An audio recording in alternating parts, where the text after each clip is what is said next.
CM Revanth సొంత జిల్లాలో Congress BC నేతలు అలకపాన్పు ఎక్కారా అంటే అవుననే సమాధానమే వినిపిస్తోంది. పదవుల పంపకాల్లో తగిన ప్రాధాన్యం దక్కడం లేదని సొంత సర్కారు మీద గురుగా ఉన్నారట. నామినేటెడ్ పదవులన్నీ తన సొంత సామాజిక వర్గానికి సీఎం రేవంత్ కట్టబెడుతున్నారని, తమను కనీసం లెక్కల్లోకి తీసుకోవడం లేదని బీసీ నేతలు వాపోతున్నారనే గుసగుస స్టార్ట్ అయింది. పైగా బీఆర్ఎస్ సర్కార్ హయాంలో లెక్కలు తీస్తున్నారట. ఇది మరింత హైలైట్ అవుతోంది. అసలు ఉమ్మడి మహబూబ్ నగర్ జిల్లాలో ఏం జరుగుతోంది? బీసీ నేతల ప్రస్తుత డిమాండ్స్ ఏంటి?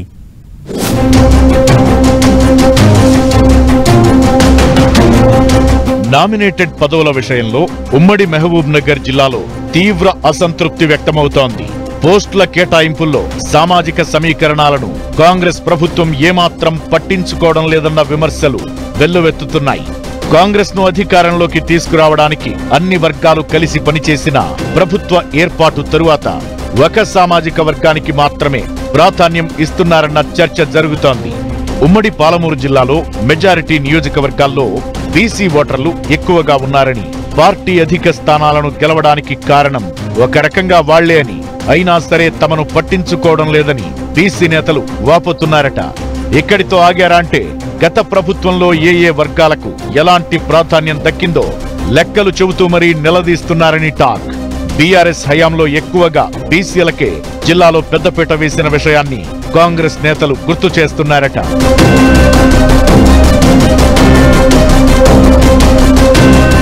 కాంగ్రెస్ సర్కార్ కొలువుదీరిన తరువాత జిల్లా స్థాయి నుంచి రాష్ట్ర స్థాయి వరకు నామినేటెడ్ పదవులు పొందిన వారిలో రెడ్డి సామాజిక వర్గానికి చెందిన వారిదే హవా కావడంతో బీసీ సామాజిక వర్గ నేతలు తీవ్ర అసంతృప్తి వ్యక్తం చేస్తున్నారని తెలుస్తోంది. ఉమ్మడి పాలమూరు జిల్లా నుంచి ప్రణాళికా సంఘం ఉపాధ్యక్షుడిగా మాజీ మంత్రి చిన్నారెడ్డికి అవకాశం దక్కింది. ఇక స్పోర్ట్స్ అథారిటీ చైర్మన్ గా వనపర్తికే చెందిన శివసేనారెడ్డికి కట్టబెట్టారు. Police housing development corporation chairman పదవిని కొడంగల్ మాజీ ఎమ్మెల్యే గురునాథ్ రెడ్డికి అప్పగించారు. మాజీ ఎంపీ జితేందర్ రెడ్డికి ఢిల్లీలో ప్రభుత్వ సలహాదారు పదవి దక్కింది. వీటితో పాటు జిల్లా స్థాయిలో పలు కీలక నామినేటెడ్ పదవులను కూడా రెడ్డి వర్గానికే కట్టబెట్టారని కాంగ్రెస్ లోని బీసీ నేతలు గుర్తు చేస్తున్నారు.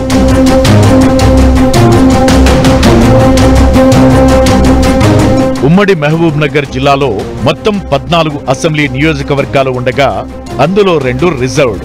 మిగిలిన 12 నియోజకవర్గాల్లో బీసీ ఎమ్మెల్యేలు 2 మాత్రమే. 10 స్థానాల్లో ఓసీ సామాజిక వర్గాలకు చెందిన ఎమ్మెల్యేలే ఉన్నారని, అయితే ఆ నియోజకవర్గాల్లో మెజారిటీ ఓటర్లు బీసీలే అని కొందరు నేతలు చెప్పుకొస్తున్నారు. 2 లోక్సభ స్థానాలను ఎమ్మెల్సీ ఎన్నికల్లోనూ రెడ్డి సామాజిక వర్గాలకే టికెట్ కేటాయించిన విషయాన్ని ప్రస్తావిస్తున్నారు.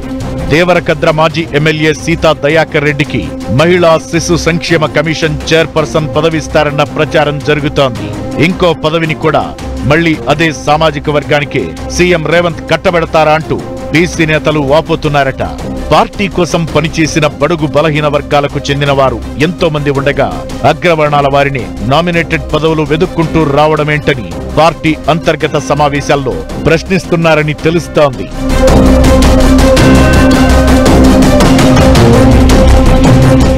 జిల్లా నుంచి మక్తల్ ఎమ్మెల్యే శ్రీహరికి బీసీ కోటాలో మంత్రి పదవి ఇస్తారనే ప్రచారం జరుగుతోంది.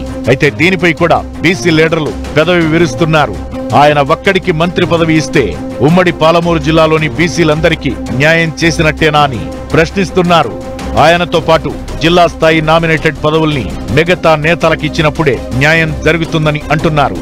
జిల్లాలో జనాభా శాతానికి తగ్గట్లు పదవుల్లో న్యాయమైన వాటా ఇవ్వాలని డిమాండ్ చేస్తున్నారు. బీఆర్ఎస్ హయాంలో వివిధ వర్గాలకు దక్కిన ప్రాధాన్యతను గుర్తు చేస్తుండడం కాంగ్రెస్ పెద్దలను ఇరకాటంలో పడేలా చేస్తోందని తెలుస్తోంది. ఇప్పటికైనా తమను గుర్తించి నామినేటెడ్ పదవుల్లో తగిన ప్రాధాన్యం కల్పించాలని మహబూబ్ నగర్ బీసీ వర్గం ఆశావహులు విన్నపాలు వినిపిస్తున్నారట. మరి వారి డిమాండ్ను రేవంత్ సర్కార్ ఏ మేరకు పరిగణలోకి తీసుకుంటుందన్నది హాట్ టాపిక్ గా మారింది.